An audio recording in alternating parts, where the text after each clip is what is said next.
Kalian sadar nggak guys, apa yang dilakukan oleh Pak Dodi selama ini itu cuma trik dia doang, akal-akalan dia doang. Dari Kenapa Dodi bisa berperilaku seperti ini?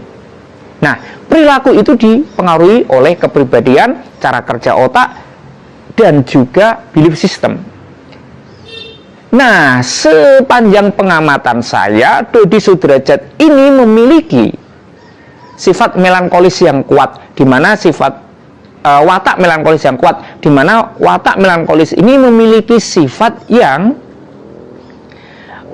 perfeksionis, kemudian sensitif, kemudian sangat cermat dan detail, kemudian juga sangat mahir dalam membuat rencana-rencana maupun skenario yang complicated ini. Halo Sobat Fakta, Bang Pin. Ketemu lagi dengan Bang Pin yang terus mengabarkan fakta viral seputar selebritas tanah air yang terus saja bikin berita. Dan dengan berita, mereka tetap eksis di ranah media. Kali ini bukan soal kabar Dodi, tapi kita ambil pelajaran. Dari 2 bulan ini, berita Dodi memang sangat menguasai media. Nah, kita belajar apa sebenarnya yang berada di balik itu semua. Dan berikut ini, Fakta Bang Pin akan menyajikan analisis dari seorang pakar perilaku terhadap perilaku karakter kejiwaan dari Dodi Sudrajat. Mengapa bisa berbuat seperti itu dan menghebohkan di tanah air kita tercinta ini? Seakan-akan semua berita tenggelam, kemudian hanya ada berita soal Dodi, dan Dodi. Berikut juga orang-orang yang berada di sekitarnya. Nah, Haji Faisal pun juga sudah merasa pusing dengan pemberitaan ini. Dia mengaku bahwa anak-anaknya, yakni Fuji dan Fadli, untuk stop saja ini bagaimana menyelesaikan masalahnya. Nah, yuk kita simak saja analisa dari seorang netizen dan pakar perilaku Lutfi JW. Kenapa hal ini bisa terjadi? Karena menurut Lutfi JW, hal ini bisa dirancang oleh seorang yang mempunyai sifat perfeksionis dan jika membuat rencana pasti selalu bersifat complicated. Yuk simak sendiri, jangan lupa like, subscribe, and komennya ditunggu dan selalu ada doa dalam setiap lentikan jarimu. Dan melankolis ini juga sangat baperan, dalam arti dia akan merasa dihina, kemudian merasa tidak disenangi oleh orang lain hanya karena nada bicara maupun karena senyum yang sinis. Kemudian Dodi Sudrajat ini memiliki sifat koleris yang kuat, di mana ini menimbulkan kengototan dia, kemudian tekad dia untuk meraup semuanya. Dia ingin memiliki dan mengejar target itu, serta tidak mau dikendalikan, tetapi mengendalikan orang lain. Nah, kepribadian koleris melankolis ini akan sangat bermanfaat jika dilakukan dalam porsi yang baik, tetapi jika digunakan untuk kepuasan pribadi maka akan merugikan banyak pihak dan tidak tahu malu. Kemudian, mengapa pula Dodi Sudrajat ini sangat kelihatan sangat memanfaatkan momen kematian dari anaknya sendiri. Ini dipengaruhi oleh otak yang dominan yang bekerja pada Dodi, yaitu otak reptil dan mamalia, di mana otak reptil adalah serang atau lari, terkam atau menghindar, serta otak mamalia yang ingin kepuasan transaksional, juga emosional dan egoisme. Tapi otak reptil dan mamalia jika digunakan dalam porsi yang bagus juga akan sangat bagus. Saran saya untuk Pak Dodi adalah, Anda manusia menghadapi manusia, maka gunakanlah otak manusia, yaitu otak neokorteks, di mana di dalam otak ini mengandung solusi, kolaborasi, inspirasi, dan juga akhlakul karimah yang menginspirasi. Itu Pak Dodi. kalian sadar nggak guys, apa yang dilakukan oleh Pak Dodi selama ini itu cuma trik dia doang, akal-akalan dia doang. Dari rencana mau pindahin makam almarhumah, ganti nama Gala di buku Yasin, masukin foto mantan almarhumah di acara 40 harian.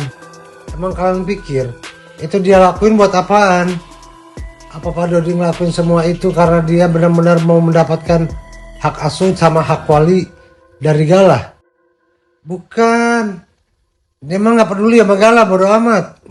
Atau mungkin kalian berpikir kalau Pak Dodi itu mau mengincar warisan dari almarhumah. Dia juga udah tahu kalau warisan dari almarhumah itu udah gak ada. Semua yang dilakuin Dodi selama ini bikin berita terus kalau pengen tahu. Karena dia pengen terkenal. Biar dia bisa dipanggil sama TV mulu tiap hari. Biar bisa masuk TV mulu tiap hari. Ya meskipun harus dihujat orang se-Indonesia ya gak masalah.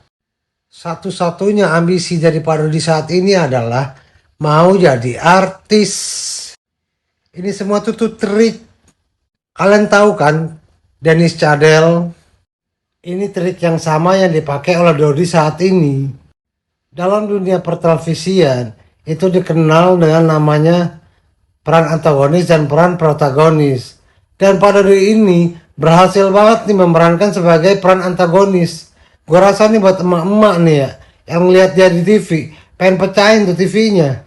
Kalau lihat dia di YouTube, pengen banting tuh handphonenya. Artinya, Pak Dodi ini udah berhasil banget nih memerankan perannya dia sebagai pemeran ayah tiri yang jahat, perannya antagonis. Dan itu udah, dan sampai saat ini, Pak Dodi itu masih konsisten dengan apa yang dia lakuin, yakni menjadi orang jahat. Tapi sebenarnya tanpa sadar Pak Dodi juga udah bikin popularitas beberapa orang itu naik. Kayak YouTuber, kayak TikTokers, kayak media. Itu sudah mengangkat semuanya tuh. Makanya kan sekarang Pak Dodi punya TikTok. Ya kan? Kayaknya bakal mau bikin YouTube juga nih kayaknya nih. Tunggu aja apalagi yang bakal dilakuin Pak Dodi nih. Buat bikin rusuh di Indonesia. Tapi sekarang Pak Dodi gue rasa udah kehabisan pelurunya nih. Yang bakal turun tangan bukan dia lagi, tapi bininya yang bikin berita baru lagi nih. Biar apa? Biar mereka tetap eksis terus, masuk TV terus. Dan itu juga tentunya berdampak baik nih buat Mayang dan Cika. Mereka kan bikin cover. Ya meskipun isinya 100% dihujat semua, tapi kan bisa trending. Dodi kehabisan peluru? Gua rasa sih enggak. Dodi masih punya peluru kecil-kecil yang bisa dia pakai agar bisa tetap eksis di sosial media. Kalau TV ya sudahlah ya, belum ada lagi berita yang menarik untuk mengundang Dodi nih ke TV. Kecuali Dodi bakal bikin masalah baru lagi. Peluru yang dipakai ini apa? Maya dan Cika. Baru-baru ini beredar lagi nih video terbaru Maya dan Cika latihan nyanyi. Meskipun mereka tahu kalau ini bakal dihujat lagi sama netizen. Kalau ini bakal dibully lagi sama netizen. Tapi sebenarnya ini merupakan ajang, merupakan media untuk Maya dan Cika agar bisa tetap terkenal. Yang mau jadi artis ini kan si Maya dan si Cika, bukan si Dodi. Jadi jangan dihujat, jangan dibully. Ini merupakan sarana promosi untuk si Maya dan si Cika agar bisa tetap terkenal. Umumnya untuk orang normal, kalau kita bikin sesuatu terus dihujat sama orang, dibully sama orang, kita bakal malu nih untuk bikin lagi. Begonya netizen Indonesia, ketika mereka nggak suka sama seseorang ataupun sama sesuatu, mereka cari tahu, mereka datengin. Meskipun ngedatenginnya ini bertujuan hanya untuk membuli ataupun menghujat. Netizen selalu bilang, jangan kasih panggung, boykot. Tapi sebenarnya mereka sendiri nih yang membuat si orang-orang yang semacam ini biar bisa semakin eksis, biar bisa tetap terkenal. Dan tentu saja itu dimanfaatkan oleh Pak Dodi agar bisa mengorbitkan si Mayang, agar semakin terkenal. Jadi, kalau benar-benar nggak mau ngasih panggung, abaikan aja, pura-pura nggak lihat. Jangan dicari tahu, ntar juga hilang sendiri.